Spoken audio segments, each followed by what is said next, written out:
Fala galera, tudo bem? Kai Havertz, enfim, é do Chelsea, né? Essa foi uma das novelas mais longas dessa janela de transferências, né? Uma das transferências mais aguardadas, todo mundo esperando esse anúncio que parecia certo, aí nunca acontecia pra valer. Agora aconteceu, então ele é jogador do Chelsea, já parecia bem claro aí nas últimas semanas, mas estava esperando o anúncio oficial, a confirmação oficial para postar o vídeo aqui no canal. Eu sei que esse é um tema que muita gente estava pedindo para que eu falasse, até porque a janela do Chelsea é das mais agitadas. Tem vídeos aqui no canal sobre outras contratações, vou deixar aqui em cima, tem vídeo da chegada do Timo Werner, mais recentemente fiz vídeo também sobre a chegada de Thiago Silva e Chilwell, né, dois reforços para a linha de defesa da equipe do Chelsea, e agora chegou a hora da gente falar sobre o Havertz, qual o impacto disso, quais as características, de que forma pode encaixar.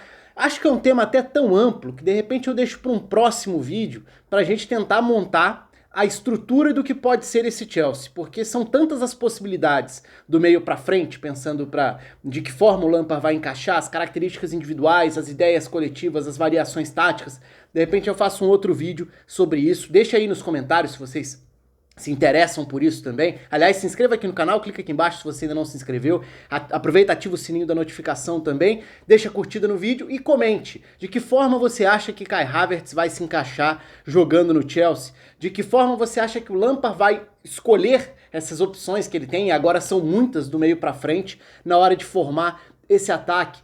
Porque, obviamente, muita coisa aconteceu aí nessa última temporada, se a gente for pensar a forma como o Pulisic terminou a temporada jogando em bom nível, a própria forma como o Giroud terminou a temporada jogando em bom nível, e eu acho que isso pode ter algum impacto aí na questão da formação do time, pensando em encaixes, em complementos, em possibilidades variando de jogo para jogo, se a gente for pensar em como a linha de meias do Chelsea pode oferecer gols. E aí talvez isso compense muito o que o Giroud entrega, potencializando quem vem de trás. Ele pode não ser o artilheiro, mas ele pode preparar para quem vem de trás. Aí se você tem Pulisic, Ziyech, Timo Werner, Havertz, são todos jogadores que podem chegar de trás produzindo e criando gols. Mas enfim, eu vou deixar isso de uma forma mais aprofundada para outro vídeo, para não esticar demais aqui. Então vamos falar sobre o Havertz, porque por si só já é um tema bastante interessante. O Havertz, de que forma você enxerga o Havertz hoje? Essa é uma pergunta legal para começar, você pode deixar aqui embaixo nos comentários também. Porque talvez muita gente olhe para o Kai Havertz e fale, atacante. Outros podem virar e falar, um meia atacante, um jogador que vai jogar atrás do 9. E aí se a gente olhar para uma entrevista que o próprio Havertz deu ao Marca em novembro do ano passado, novembro de 2019, ele se define como um meio-campista. Ele fala que a posição que ele prefere seria jogar como um 8, um meio-campista pela direita. E isso é interessante porque 2020, ou seja, depois dessa entrevista, a gente viu uma produção ofensiva do Havertz saltando muito, com ele jogando inclusive como 9. E ele produzindo dentro da área, fazendo gol de cabeça, atacando esses espaços. Então eu acho que aí tem também algo muito interessante pra gente observar e que também deixa uma pergunta pro Lampard. Como ele enxerga o Kai Havertz? Eu, particularmente, vejo o Havertz como esse meia atrás do 9. Como um jogador que enxerga muito bem os espaços para receber a bola, para ser acionado entre as linhas de marcação, para explorar espaços às costas dos volantes, para ser acionado, mas ao mesmo tempo poder atacar a área com uma chegada que ele tem de qualidade, mas ainda numa faixa de campo que permita que ele acione outras opções de velocidade, entrando pelos lados em diagonais, ou abrindo o campo para quem faz a ultrapassagem, ou acionando quem estiver à frente dele também. Então a gente viu diferentes versões do Havertz ao longo desses últimos anos.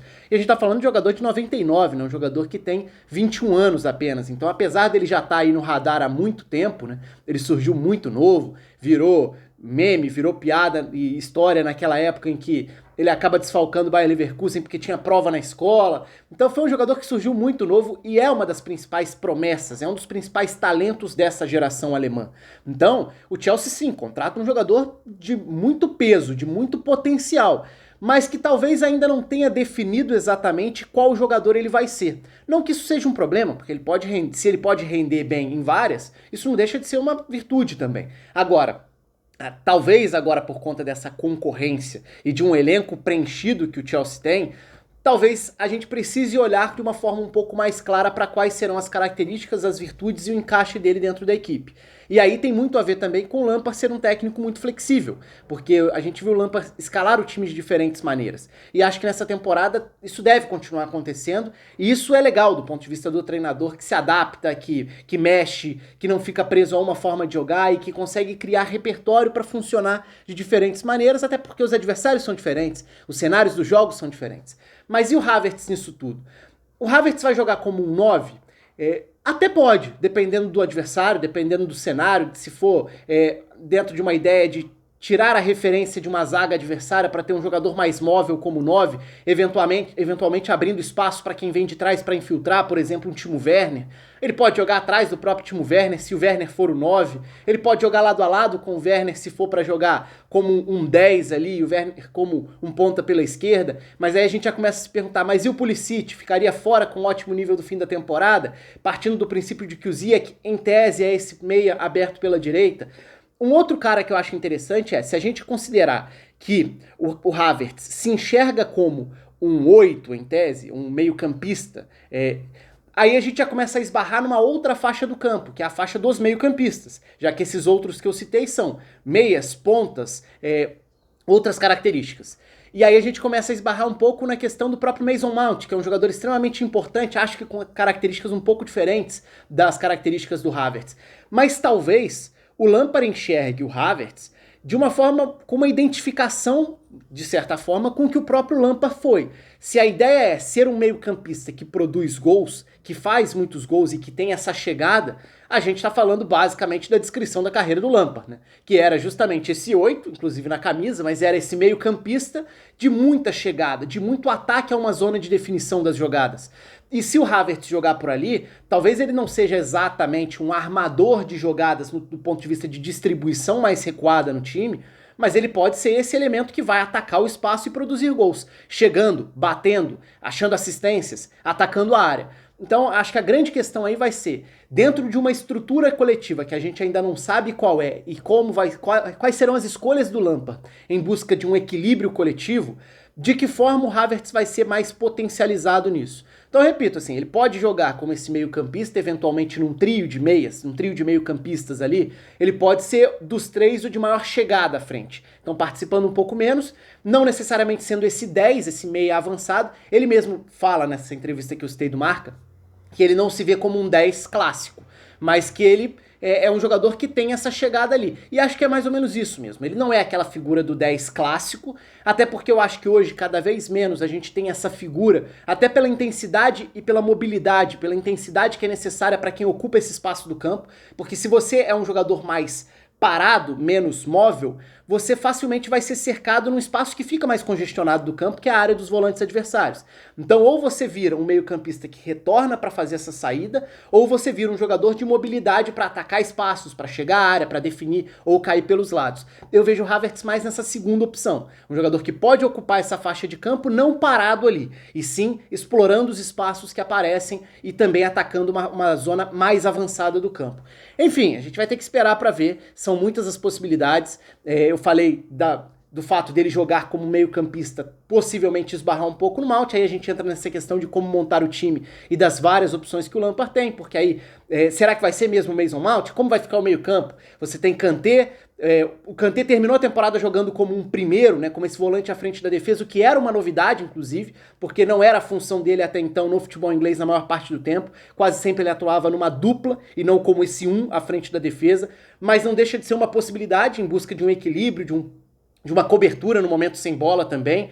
E aí, se você vai ter o Kanté ali, você em tese está abrindo mão do Jorginho dentro do time. A temporada passada apresentou o Billy Gilmour como uma alternativa de projeção para o futuro. Ainda é cedo, também sofreu lesão no final da temporada.